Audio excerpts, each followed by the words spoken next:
जैसे कि आपने बताया सर, आप बीटेक की भी प्रिपरेशन कराते हैं, बीएससी की भी प्रिपरेशन कराते हैं और भी बहुत सारे कोर्सेज हम की कराते हैं, एएमयू एंट्रेंस। तो एंट्रेंस में सर नेगेटिव मार्किंग भी होती है, आई थिंक बिल्कुल होती है।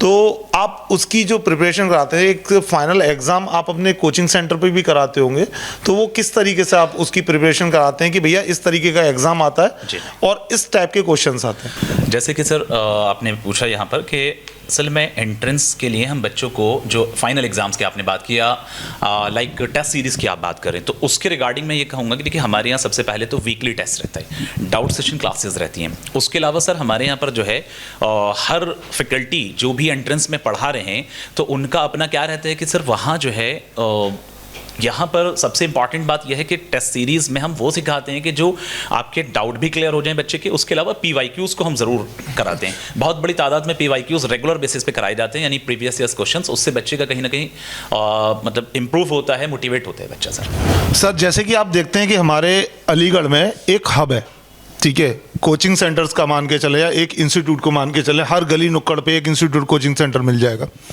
सबकी अपनी अलग अलग क्वालिटी है जी। आप उन कोचिंग सेंटर से क्या एक्स्ट्रा प्रोवाइड करते हैं जी, जो बच्चा स्टूडेंट आपके पास आए, आपसे एजुकेशन ले और वो अपना एंट्रेंस क्वालिफाई कर पाए अदर कोचिंग सेंटर से अलग? सर इसके लिए हम लोग ये मेहनत करते हैं और ये कोशिश भी करते हैं पूरी कि बच्चों को वो बेस्ट से बेस्ट एजुकेशन दे सकें। जो बहुत सारे बच्चे ऐसे होते हैं कि जो एक्स्ट्रा ऑर्डिनरी होते हैं, कुछ ऑर्डिनरी होते हैं और जो बिल्कुल डल होते हैं, तो आप उन लोगों को किस तरीके से ट्रीट करते हैं या मोटिवेट करते हैं? या क्योंकि सर हर बच्चा तो एक कैटेगरी का होता नहीं जी, तो आप उन तरीकों को किस तरीके से डील करते हैं उन्हें? सर सबसे पहले तो मैं ये कहूँगा कि देखिए हमारा मेन कंसर्न ये है कि जो बच्चा बिल्कुल डाउन टू अर्थ है, जो बिल्कुल बेस से लेकर के मतलब आया है, उसके कॉन्सेप्ट्स बहुत क्लियर नहीं है, तो हमारा मेन कंसर्न तो यही होता है कि उन्हीं बच्चों पे खास फोकस करना। और उसके अलावा सर जो बच्चे थोड़ा सा एवरेज हैं, थोड़ा उनको पुश करने की ज़रूरत होती है, या अच्छे बच्चे होते हैं जो काफ़ी जल्दी कैच कर लेते हैं चीज़ों को या बहुत अच्छा परफॉर्म करते हैं, तो उनके साथ तो हमें बस यह है कि एक गाइड करना है। ग्रामीण क्षेत्र का बच्चा भी एक अवेयरनेस में आ सके और आपसे जुड़ सके जी। सर इसके लिए पहले तो मैं धन्यवाद देना चाहूँगा आपको जी, कि आपके जैसे समझदार रिपोर्टर हम लोगों के पास आते हैं और हम लोग आपके माध्यम से बच्चों से कहना चाहते हैं जी कि बेटा आप चाहे शहर में रहें चाहे आप गांव में रहें जी, ये ना सोचें आप कि गांव छोटा है कि गांव बड़ा है या शहर छोटा शहर बड़ा है। आपके लिए रास्ते खुले हुए हैं। अब तो इंटरनेट का ज़माना है सर जी, सोशल मीडिया का ज़माना है जी, हर बच्चे के पास मोबाइल फ़ोन मिल जाएगा आपको। अब बच्चे उस मोबाइल फ़ोन का सही प्रयोग अगर करने लग जाए तो उसमें उन्हें हम भी मिल जाएंगे, उन्हें उसमें और बहुत सारे कोचिंग सेंटर्स मिल जाएंगे, उन्हें बहुत कुछ मिल जाएगा जी। कोचिंग सेंटर का रिजल्ट कितने % रहा और सबसे हाईएस्ट रैंक आपके कोचिंग सेंटर की क्या थी? यस सर देखिए हमारा जो रिजल्ट रहा है तकरीबन 80 to 90% रिजल्ट रहा है ऑल ओवर। अगर मैं कोर्सेज में बात करूँ ऑन एन एवरेज, तो इसके अलावा सर हमारे यहाँ कई रैंक होल्डर भी रहे हैं। मैंने जैसे कि अभी आपको पहले बताया कि एक रैंक 1 हमारे यहाँ डीएस कैटेगरी से 11th एंट्रेंस में एमयू में एक बच्चा सेलेक्ट हुआ है सर। उसके अलावा कई बच्चे एक post graduate diploma in business management और इंटरनेशनल बिजनेस में हमारा एक बच्चा रैंक 40 लेकर के आया है। इसी तरह से बीकॉम एंट्रेंस में एमयू का एक बच्चा हमारे यहाँ सेकंड रैंक 2 लेकर के आया है। तो इस तरह से सर कई सारे बच्चों के हमारे रैंक होल्डर हैं, तो वो अच्छा रिजल्ट रहा है सर हमारा। ओके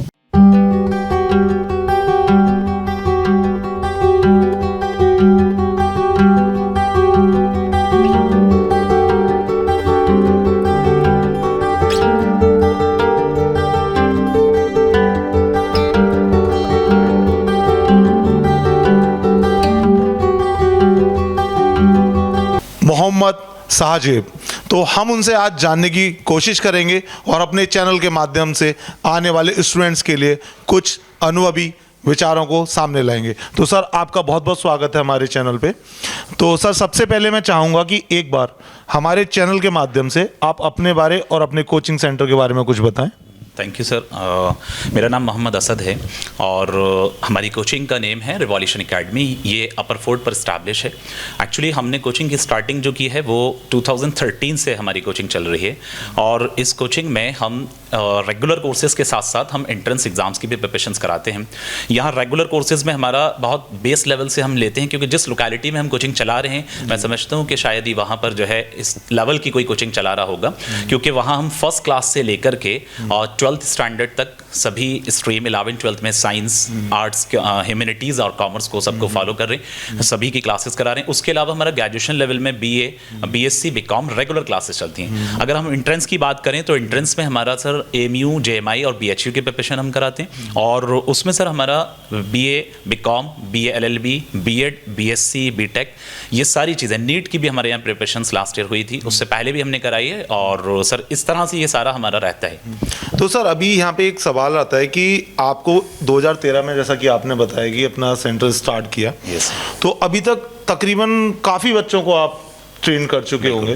तो कुछ बच्चे ऐसे भी होंगे जिन्होंने अपनी यूपी रैंक क्वालिफाई की होगी, तो इस तरीके के आपके कितने कैंडिडेट रहे या कितने स्टूडेंट रहे? सर अगर मैं जस्ट लास्ट ईयर की बात करूं 2023 की, इसमें AMU में हमारे यहाँ रैंक 1 लेकर आया है एक बच्चा, और इसरारुल हक नाम है उसका, और उस बच्चे का लेकिन DS कैटेगरी से वो रैंक 1 लेकर के आया है। ठीक है, हमारे यहाँ पर रैंक 1 के अलावा क्लास 6 एंट्रेंस में भी अच्छे रैंक के साथ बच्चे सेलेक्ट हुए हैं, 9th एंट्रेंस में भी बच्चे सेलेक्ट हुए हैं, एंड देन उसके अलावा सर हमारे यहाँ BSc पैरामेडिकल, BSc ऑनर्स में भी कुछ बच्चे सेलेक्ट हुए हैं AMU के अंदर। जो आप सर एंट्रेंस के लिए, आप किसी भी क्लास में, अगर मैं एंट्रेंस की बात ना करूँ, नॉर्मल क्लास की बात करूँ, तो आपका क्लास का बेस क्या होता है सर?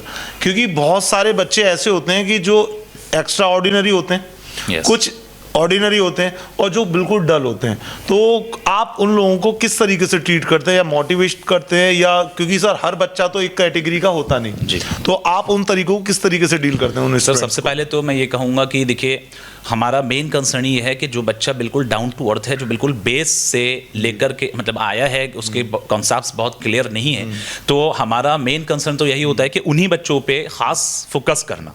और उसके अलावा सर जो बच्चे थोड़ा सा एवरेज हैं, थोड़ा उनको पुश करने की ज़रूरत होती है, या अच्छे बच्चे होते हैं जो काफ़ी जल्दी कैच कर लेते हैं चीज़ों को, या बहुत अच्छा परफॉर्म करते हैं, तो उनके साथ तो हमें बस यह है कि एक गाइड करना है, एक वे दिखाना है। लेकिन हमारा मेन कंसर्न यही है कि जो बच्चे हमारे बहुत ज़्यादा वीक हैं, हम उनके साथ ज़्यादा हम फोकस करते हैं, उस पर ज़्यादा ध्यान दिया जाता है। वीकली टेस्ट हमारे रहते हैं, डाउट सेशन क्लासेस रहती हैं सर। इसके अलावा सर एक बड़ी इंपॉर्टेंट चीज़ है कि हमारे हर एक टीचर, जो कोचिंग के जितनी भी फैकल्टीज़ हैं हमारे यहाँ, उनकी काउंसलिंग रेगुलर बेस पे होती है। ओके, ये बड़ी इंपॉर्टेंट चीज़ है सर। यहाँ पे एक सवाल और आता है, आप इन्हें, जैसे कि आपने बहुत अच्छी बात बोली कि हर सब्जेक्ट के लिए आप अलग अलग फैकल्टी रखते हैं। बिल्कुल सर। तो अभी जो फैकल्टी आप हायर करते हैं, तो उसका बेस क्या रखते हैं? उनको आप किस तरीके से हायर करते हैं? उनको क्या सोचते हैं कि उनकी क्वालिफिकेशन मैटर करती है, या उनका एक्सपीरियंस मैटर करता है, या उनका पढ़ाने का तरीका मैटर करता है? वो किस तरीके से आप देखें, क्योंकि आज की डेट में अगर आप किसी स्टूडेंट को किसी अच्छे टीचर के हाथ में देते हो तो उसका सॉल्यूशन सही होता है। Exactly. लेकिन अगर वही चीज़ गलत हाथों में जाती है तो वो जितना सीखा होता है वो बेकार हो जाता है। तो आपका बेस क्या होता है कि स्टूडेंट को, उस टीचर को किस तरीके से हायर करते हो? सर देखिए, जो टीचर का हमारा रिक्रूट रहता है, तो वो सिस्टम हमारे यहाँ पर यह है कि हमारा एक तो सबसे पहला बेस क्राइटेरिया यह है कि टीचर एटलीस्ट मास्टर हो, B.Ed हो। ठीक है सर, क्योंकि वो जाहिर है कि जब उस फील्ड का होगा, B.Ed होगा, तो कहीं ना कहीं हमारे बच्चों के लिए, बच्चों के भविष्य के लिए बहुत ज़्यादा फेवरेबल होगा। ठीक है सर। दूसरी बात यह है कि हमारे यहाँ पर एक्सपीरियंस भी बहुत मैटर करते हैं। अगर कोई अच्छा एक्सपीरियंस लेकर के हमारे साथ जुड़ता है, तो कहीं ना कहीं उसका फ़ायदा बच्चों को भी मिलता है और हमें भी मिलता है। सर फैकल्टी जो आपके पास आती है, मैं मानता हूँ एक्सपीरियंस होती है, तो एक्सपीरियंस आप उसका सिर्फ कोचिंग सेंटर का काउंट करते हैं या कॉलेज स्कूल का भी काउंट करते हैं, कि किसी अच्छे स्कूल में पढ़ाने वाली फैकल्टी हमारे कोचिंग सेंटर में आए, या कोई कॉलेज में पढ़ाने वाली फैकल्टी हमारे पास आए? अब कोचिंग सेंटर और कॉलेज में तो डिफरेंट आ जाता है, राइट? तो उस फैकल्टी को अगर आपको लगता है तो उसे किस तरीके से आप अपने कोचिंग सेंटर में डेवलप करते हैं? यस सर, एक्चुअली जो देखिए हमारा यही है कि एक्सपीरियंस होना चाहिए टीचिंग लाइन में। मतलब उसके अलावा यह है कि सर अगर किसी अच्छे कॉलेज से वो बंदा जुड़ा हुआ है, कोई टीचर जुड़ा हुआ है, और वहाँ हम सर उसको ज़रूर उसको देखते हैं अपने अकॉर्डिंग। और उसके अलावा सर यह है कि अगर उसका एक्सपीरियंस किसी अच्छे कॉलेज से है, अच्छे स्कूल से है, तो कहीं ना कहीं वो भी मैटर करता है सर। सर बहुत सारे स्कूल में जितने भी टीचर्स होते हैं तो वो कुछ एक्स्ट्रा क्लासेस प्रोवाइड करते हैं। आप कहीं उसी की बात तो नहीं कर रहे हैं कि जैसे 2 बजे तक उनका स्कूल होता है, आफ्टर 2 के बाद वो एक्स्ट्रा क्लासेस देने आपके कोचिंग सेंटर पे आ सकते हैं, अगर वो इस आपके अप टू द मार्क हैं तो? क्या ये प्रावधान है आपके यहाँ कोई? यस सर, अगर हमारा रहता है कि जैसे कुछ टीचर हमारे ऐसे भी हैं कि जो अगर हमें लगता है कि बच्चों को एक्स्ट्रा क्लास हमें देनी है, तो कुछ ऐसे भी टीचर हमारे यहाँ पर हैं कि वो एक्स्ट्रा क्लास के लिए बच्चों के साथ पूरी हेल्प करते हैं सर। ओके। इसमें हम लोग ये कोशिश करते हैं अपने कोचिंग सेंटर में कि हमें वो फैकल्टी मिले जो फैकल्टी बच्चों को एकदम बेस से पढ़ाए। एक्चुअली क्या है ना सर, टीचर तो बहुत मिल जाएंगे जी बिल्कुल, लेकिन टीचर मिलने के लिए ज़रूरी है कि टीचर वो मिले जो बच्चों में ये चीज़ पैदा कर पाए कि बेटा आप जो पढ़ रहे हो वो सही पढ़ रहे हो या नहीं। जी। एक्चुअली आजकल क्या हो रहा है सर कि बच्चे भागे जा रहे हैं जी, किताबों की इन्होंने भरमार लगा रखी है, जी, किताबें उनकी हाइट जी, से ऊंची हो गई जी, जी, जी। हैं। अब उसमें इंपॉर्टेंट क्या होता है कि आपको बताना, हम ये बताते हैं और अपने फैकल्टी को भी यही चुनकर लेकर आते हैं कि आप पहले ये बताइए कि बच्चों को पढ़ना क्या है। पढ़ना क्या है एक्चुअली होता क्या, बच्चों को ये पता ही नहीं होता सर कि उन्हें पढ़ना क्या है, वो पढ़े चले जा रहे हैं, पढ़े चले आ रहे हैं। तो हम लोग वो बताते हैं कि बेटा क्या नहीं पढ़ना है और क्या पढ़ना है, क्योंकि क्या नहीं पढ़ना ही ज़्यादा इंपॉर्टेंट होता जी, है। बिल्कुल। इसमें टाइम भी खर्च होता है, एज भी निकलती है, और जो पढ़ना होता है बच्चे वो ब्लैक करते क्या सर आप ये नहीं समझते कि इसके साथ साथ एक चीज और इम्पोर्टेंट होती है कि पढ़ना क्या है के साथ साथ पढ़ना कैसे है? हैं। जी जी, ये भी बहुत ज्यादा इंपॉर्टेंट लगता है कि भैया ये तो मुझे पता है कि ये पढ़ना है जी, जी। और ये मुझे नहीं पढ़ना, जी। लेकिन मुझे इसे पढ़ना कैसे है? जी। क्योंकि हमारे जो पढ़ाई के माध्यम में देखें, आपने भी पढ़ाई काफ़ी अच्छी की है तभी आप कोचिंग सेंटर कर रहे हैं। जी। मैंने भी पढ़ाई की है। हमारे टाइम पे पढ़ाई में क्या होता था, हमें ये बताया जाता था कि ये पढ़ना है, जी लेकिन ये नहीं बताया जाता था कि इसे पढ़ना कैसे है। जी जी, ठीक है, उस चीज़ में क्या होता था, हमारे अंदर एक फियर हो जाता था और उससे हम स्ट्रेस ले लेते थे। तो आपके कोचिंग सेंटर में क्या यही चीज़ चलती आ रही है या इसका चेंजेस आपने नहीं निकाले? सर, हम लोग अपनी कोचिंग सेंटर में बच्चों को स्ट्रेस भी नहीं रखते, हम लोग उन्हें स्ट्रेस फ्री रखते हैं। एक्चुअली हमारी कोचिंग में जो मेन पर्पस बच्चों का ये है वो उनको उनकी मंजिल तक पहुंचाना है। जी।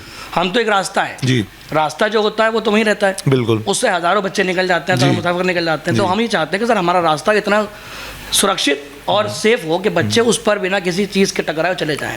मैं आपके माध्यम से ये बात कहना चाहूँगा कि आजकल के बच्चे जो स्ट्रेस लेते हैं, ज़रा सी बात पर वो लोग नाराज़ हो जाते हैं, घर से भाग जाते हैं, जी, सुसाइड कर लेते हैं। जी, सुसाइड कर लेते हैं। तो मैं आजकल के बच्चों से यही कहना चाहूँगा कि बेटा परेशान ना हो।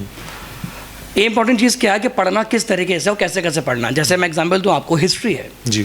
अब हिस्ट्री में लोग बच्चे भागते हैं, सर डेट याद नहीं हो रही है, उसमें डेट कुछ कह रही है, ये इस डेट में कुछ कहा जा रहा है। तो मैं बच्चों से यही कहना चाहूँगा कि बेटा आप डेट के पीछे मत भागिए, आपको डेट के पीछे नहीं भागना है। आप कॉन्सेप्ट शुरू कीजिए कि स्टार्टिंग इसकी कहाँ से शुरू हुई। जैसे मान लीजिए हम लोग पढ़ते हैं सन 1947 में देश आज़ाद हुआ, तो उसके पीछे का जो इतिहास है कि गांधी जी ने क्या किया, जवाहरलाल नेहरू ने इसमें क्या किया, वल्लभ भाई पटेल ने किस प्रकार से देश को आज़ादी के बाद एकत्र किया और हिंदुस्तान को ऊपर जो 14 राज्य थे उन 14 राज्यों को उन्होंने इकट्ठा किया, क्योंकि आज़ादी के बाद हमारे देश में 565 राज्य थे। और अगर हम बात करें पार्लियामेंट हाउस की, तो पार्लियामेंट के अंदर लोकसभा में 552 सीटें। इसका मतलब ये हुआ था कि हमारे पास आज़ादी के समय में 552 सीटों से ज़्यादा स्टेट थे। जी। तो हर जिला एक स्टेट बन गया। स्टेट बन गया। अब बच्चे अगर इस तरह पढ़ेंगे तो उन्हें समझ में नहीं आएगा, वो कंफ्यूज हो जाएंगे। जी जी, हम लोग कोशिश ये करते हैं सर अपनी कोचिंग में, और हम अपनी फैकल्टी को भी इसी तरह हायर करते हैं कि हम लोग पहले उनका बेस चेक करते हैं, क्या उनको पढ़ाने का वो तरीका है जो बच्चों के मन में बैठ जाए। क्योंकि सर हमारे बचपन में और आपके बचपन में हमने क्या देखा, टीचर आए, हमें पढ़ाया और समझ में आया नहीं आया चले गए, अब हम रटा करते थे। वही तो चीज़ है, मैं यही मेरा सवाल था कि हम लोग तो ये पता होता था कि हमें ये पढ़ना है, लेकिन पढ़ना कैसे है वो नहीं पता होता था। वो बहुत ज़्यादा इंपॉर्टेंट है। सर एक सवाल यहाँ पे आता है कि जैसे कि आपने बताया सर आप बीटेक की भी प्रिपरेशन कराते हैं, बीएससी की भी प्रिपरेशन कराते हैं, और भी बहुत सारे कोर्सेज हम की कराते हैं, एएमयू एंट्रेंस। तो एंट्रेंस में सर नेगेटिव मार्किंग भी होती है, आई थिंक होती है। तो आप उसकी जो प्रिपरेशन कराते हैं, एक फाइनल एग्जाम आप अपने कोचिंग सेंटर पे भी कराते होंगे, तो वो किस तरीके से आप उसकी प्रिपरेशन कराते हैं कि भैया इस तरीके का एग्जाम आता है और इस टाइप के क्वेश्चंस आते हैं? जैसे कि सर आपने पूछा यहाँ पर कि असल में एंट्रेंस के लिए हम बच्चों को जो फाइनल एग्जाम्स की आपने बात किया, लाइक टेस्ट सीरीज़ की आप बात करें, तो उसके रिगार्डिंग मैं ये कहूँगा कि देखिए हमारे यहाँ सबसे पहले तो वीकली टेस्ट रहता है, डाउट सेशन क्लासेस रहती हैं। उसके अलावा सर हमारे यहाँ पर जो है हर फैकल्टी जो भी एंट्रेंस में पढ़ा रहे हैं तो उनका अपना क्या रहता है कि सर वहाँ जो है यहाँ पर सबसे इंपॉर्टेंट बात यह है कि टेस्ट सीरीज़ में हम वो सिखाते हैं कि जो आपके डाउट भी क्लियर हो जाएं बच्चे के, उसके अलावा पीवाईक्यूज़ को हम ज़रूर कराते हैं। बहुत बड़ी तादाद में पीवाईक्यूज़ रेगुलर बेसिस पे कराए जाते हैं, यानी प्रीवियस ईयर्स क्वेश्चंस, उससे बच्चे का कहीं ना कहीं मतलब इम्प्रूव होता है, मोटिवेट होता है बच्चा। सर जैसे कि आप देखते हैं कि हमारे अलीगढ़ में एक हब है, ठीक है, कोचिंग सेंटर्स का मान के चले या एक इंस्टीट्यूट को मान के चले, हर गली नुक्कड़ पे एक इंस्टीट्यूट कोचिंग सेंटर मिल जाएगा। सबकी अपनी अलग अलग क्वालिटी है जी। आप उन कोचिंग सेंटर से क्या एक्स्ट्रा प्रोवाइड करते हैं जी, जो बच्चा स्टूडेंट आपके पास आए, आपसे एजुकेशन ले और वो अपना एंट्रेंस क्वालिफाई कर पाए जी। अदर कोचिंग सेंटर से अलग? सर इसके लिए हम लोग ये मेहनत करते हैं और ये कोशिश भी करते हैं पूरी कि बच्चों को वो बेस्ट से बेस्ट एजुकेशन दे सकें जो उन्हें चाहिए। जी। एक्चुअली हम लोग जिस फील्ड से आए हैं, मैंने अपने बचपन में वो दिन देखे हैं जब मेरे पास पढ़ने के लिए किताबें नहीं थी। जी। तो मैं किताबें मांगने के लिए क्या करता था कि मैं पहले मेहनत करता था। मतलब रात को मैं किसी जगह चला गया तो वहाँ से मैंने कुछ पैसे इकट्ठे कर लिए, या मैंने बच्चों को ट्यूशन पढ़ा दिया, छोटी क्लास के बच्चों को, तो उससे मुझे कुछ पैसे मिलते थे, उस पैसे से मैं किताबें ले आता था। जी। अब जब चूँकि मैं यहाँ आ चुका हूँ, बच्चों की मेनली मेहनत कर रहा हूँ, तो मैं कोशिश करता हूँ कि सारी कोचिंगों में जो पढ़ाया जाता है बच्चे वहाँ पढ़ें। हमारे यहाँ जो अच्छी बात है वो अच्छी बात ये है सर कि हम लोग बच्चों को बेसिक नेसेसिटीज़ ज़रूरत हैं, हम किताबों को बताते हैं कि किताबें सस्ती से सस्ती लीजिए आप, और जो एनसीईआरटी किताब है, क्योंकि किताबें बहुत बेस्ट है, इसमें सस्ता भी है और आपको बेस्ट मटेरियल बहुत शॉर्ट में मिल जाएगा। तो हम लोग अपनी कोचिंग में कोशिश करते हैं सर कि हमारे पास, क्योंकि जो हमारा एरिया है वो अपर फोर्ट का इलाका है, वो सर ऐसा इलाका है जहाँ पर आपको ज़्यादातर ऐसे बच्चे मिलेंगे जिन बच्चों को पता ही नहीं कि एजुकेशन आखिर होती क्या है। वो लोग तो ये कोशिश करते हैं कि हम लोग सुबह उठें या कुछ काम करें और शाम में 100-200 रुपये कमा के ले आएँ और मंगल वाले दिन या फ्राइडे वाले दिन उसे खर्च कर दें, या फिर वो किसी और दूसरी चीज़ों में खर्च कर दें। तो इससे क्या होता है, डिस्टर्बेंस होता है। लेकिन हमारी कोचिंग में कोशिश की जाती है, बच्चों की काउंसलिंग करते हैं हम लोग हर हफ्ते के हफ्ते, ये जैसे नीड पड़ती है कि बच्चों को समझाते हैं कि बेटा आपके लिए ये चीज़ ज़रूरी नहीं है, आपके लिए ये चीज़ ज़रूरी है। तो हमारी कोचिंग की सर खासियत ये है कि हम लोग अपने सेटअप को अपने ऊपर फोर्ट से हटाकर यहाँ के साथ साथ भी, और हम लोग चाहते हैं कि अपने उस जगह पर सराउंडिंग में पहुँचें जहाँ पर बच्चों को ज़्यादा ज़रूरत है इस चीज़ की। सर मेरा यहाँ पे आपसे एक सवाल भी है कि जैसे कि आपने अपना एक सेंटर ऑलरेडी स्टेबल किया हुआ है। जी जी। तो बहुत से लोगों की 2-2 3-3 ब्रांचेज होती हैं अपने अलीगढ़ से बाहर भी। जी। तो आपने ऐसा कुछ प्लान किया हुआ आगे बढ़ने के लिए कि आप सिर्फ अलीगढ़ तक ही सीमित रहना चाहते हैं समझ कर, या अलीगढ़ से बाहर भी आपने कुछ सोचा हुआ है सर? नहीं सर, सवाल आपका अच्छा है, काफ़ी अच्छा सवाल है आपका। एक्चुअली सर हम लोग अपना दूसरा कोचिंग का जो सेटअप है वो अभी प्लान कर रहे हैं सराउंडिंग AMU।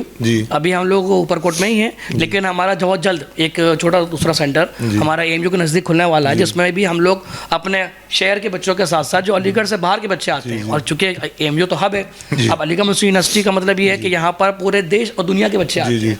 अब उन बच्चों में जो भटके हुए बच्चे हैं, हम लोग चाहते हैं कि उसके सराउंडिंग पहुँच कर उन बच्चों को सीधे रास्ते पर ले जाए।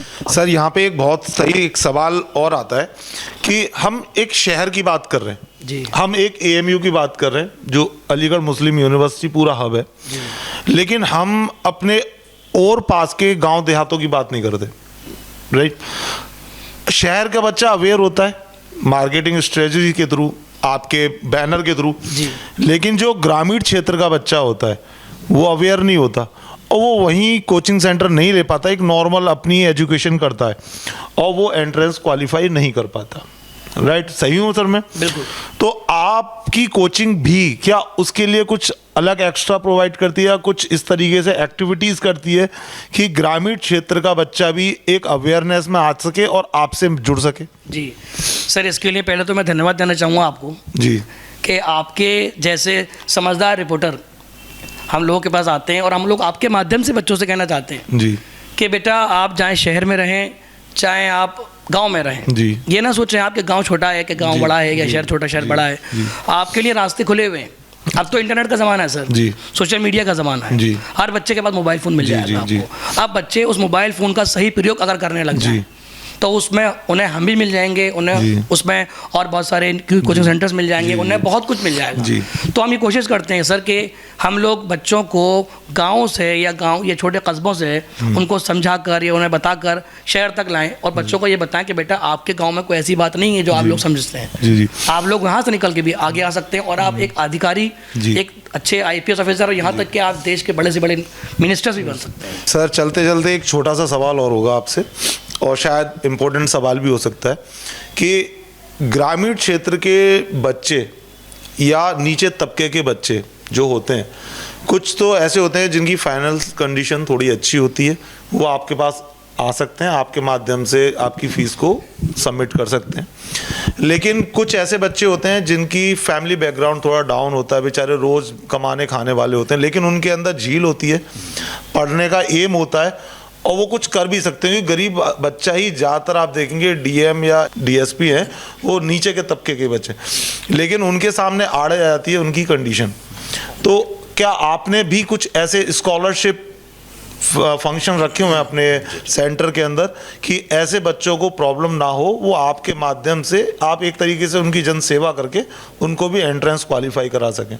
Yes sir. सर मैं आपके माध्यम से ये कहना चाहूँगा कि हमने स्कॉलरशिप का एक कॉलम रखा है। स्कॉलरशिप इन द सेंस कि वो रैंक वाइज हम बनाते हैं जी। फॉर एग्जांपल मैं इस तरह समझा देता हूँ यहाँ पर। फॉर एग्जांपल 100 मार्क्स का हमने एक जनरल टेस्ट बनाया, ठीक है सर। स्कॉलरशिप उसी के बिहाफ पे हम प्रोवाइड करते हैं बच्चे को। तो उसमें यह है कि मान लीजिए अगर कोई बच्चा 90% लेकर के आता है तो हम उसके अकॉर्डिंग उसकी फीस एडजस्ट करते हैं। अगर कुछ बच्चे हमारे पीछे के साल में ऐसे भी रहे कि जिन्होंने बहुत अच्छा गेन किया है, इवन 1-2 बच्चे 100% भी मार्क्स गेन करें हैं, तो उनके लिए हमने फ्री ऑफ कॉस्ट किया है सर। Yes sir. और अकॉर्डिंग टू जैसे 90%, 80%, 70% इस तरह के हमने क्राइटेरियाज बना रखे हैं, तो उसके अकॉर्डिंग उनको फीस मिलती है। और हमारा मेन कंसर्न यही रहता है कि सर जो बच्चे फाइनेंशियली फेस कर रहे हैं प्रॉब्लम को, तो हम उन पर ज्यादा फोकस करते हैं सर। एक छोटा सा सवाल हो रहा है कि लास्ट ईयर का अगर मैं बात करूं रिजल्ट की, कोरोना काल के बाद में एक एंट्रेंस लास्ट एरिया है आई थिंक, तो उसमें आपके रिजल्ट, आपके कोचिंग सेंटर का रिजल्ट कितने % रहा और सबसे हाईएस्ट रैंक आपके कोचिंग सेंटर की क्या थी? Yes sir.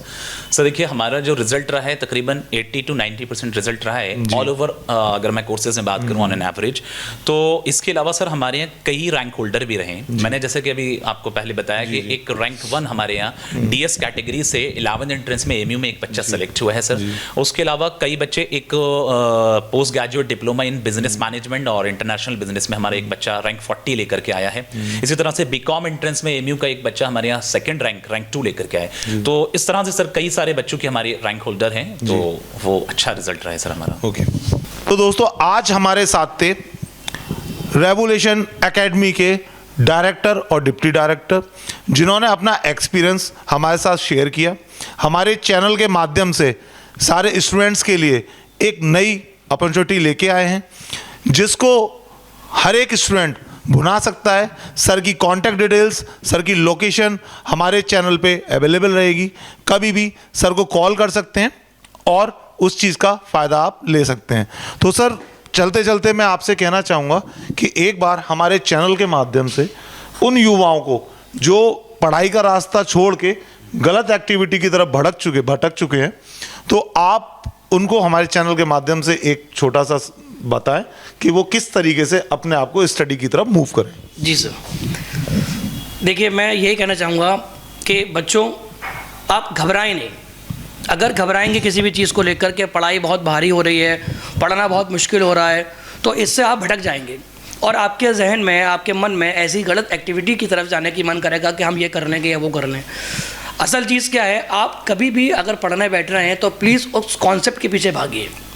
आप ये मत सोचिए कि मुझे कितना पढ़ना है। जैसे कॉमर्स की तैयारी कर रहे हैं, या अगर आप ह्यूमैनिटीज़ की तैयारी कर रहे हैं, या PCM में या PCB में या BTech या MTech या नीट की तैयारी कर रहे हैं, तो आपका सिलेक्शन एक बार में हो सकता है। ऐसा नहीं कि जिन लोगों का सिलेक्शन हुआ है वो डायरेक्ट आसमान से उतरे हैं, वो भी आप ही की तरह ही हैं, हमारी तरह ही हैं। तो आप ये सोचिए कि मैं कर सकता हूँ, येस आई कैन डू। और आप अगर कॉन्सेप्ट क्लियर कर लेंगे तो मुमकिन है कि आप वो सब कुछ कर सकते हैं जो चाहते हैं। एक छोटे सा शेर मैं यह कहना चाहूँगा आप सब लोगों के लिए हैं कि न थक के बैठ ए इंसान कि तेरी उड़ान बाकी है, न थक के बैठ ए इंसान कि तेरी उड़ान बाकी है, अभी तो ज़मीन ख़त्म हुई है, अभी आसमान बाकी है। तो बहुत बहुत धन्यवाद आपका सर, आपने अपना कीमती समय हमें दिया। तो सर की कॉन्टैक्ट डिटेल्स अवेलेबल हैं और सर के साथ आप कभी भी कोऑर्डिनेट कर सकते हैं, ज़रूरी नहीं है। उसके अलावा भी अगर आपको कोई प्रॉब्लम है, आपको कोई समस्या है, कोई चीज़ आपको समझ नहीं आ रही, आप कभी भी कॉल करके उनसे सॉल्यूशन ले सकते हैं। आपका बहुत बहुत धन्यवाद। मैं दीपक दुबे, HBN न्यूज़, अलीगढ़।